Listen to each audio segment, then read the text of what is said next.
পালনের জন্য। এই লীলা স্মরণ করবার মতো কোনরূপ ক্ষমতা বা যোগ্যতা আমার নেই। আজ এখানে কীর্তন পরিবেশন করবেন সংকীর্তনের পিতা আমার নিতাই গৌরাঙ্গ সুন্দর। আর আপনাদের মতো আপামর পরমহংস ভক্তগণ সেই কীর্তন রস প্রাণ ভরে নিতাই গৌরাঙ্গের প্রসাদ স্বরূপ আস্বাদন করবেন। নিতাই গৌরাঙ্গের প্রসাদ স্বরূপ সেই লীলা সেই রস আস্বাদন করবেন।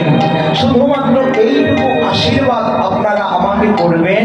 আপনাদের কৃপা শক্তি আশীর্বাদকে মাথায় নিয়ে আমিও যেন কিছুটা আস্বাদন করতে পারি, আমিও যেন বঞ্চিত না হই। এই লীলা হচ্ছে ঘরে ফিরার লীলা। এটা হচ্ছে ঘরে ফিরবার পালা বাবা।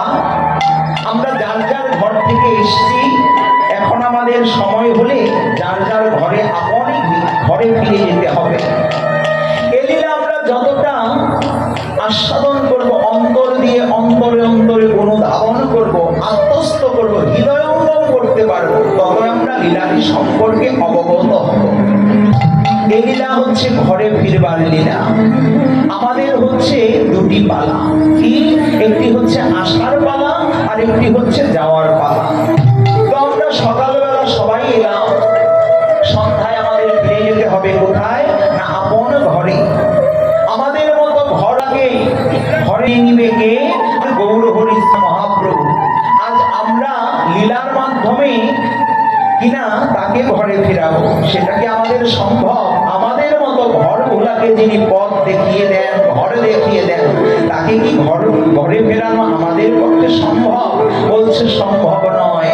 তবে আমরা পদাবলী আস্বাদন করব। এই পদাবলীর মাধ্যমে আমরা আমাদের ঘরে ফিরবার পথকে সুগম করব। তাই আসুন আস্বাদন করি গৌর গোবিন্দের উত্তরা গোষ্ঠ লীলা বা ফেরত গোষ্ঠ লীলা। আজকে গৌরচন্দ্র বা গৌরচন্দ্রিকা ধৈর্য ধরে আস্বাদন করুন।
না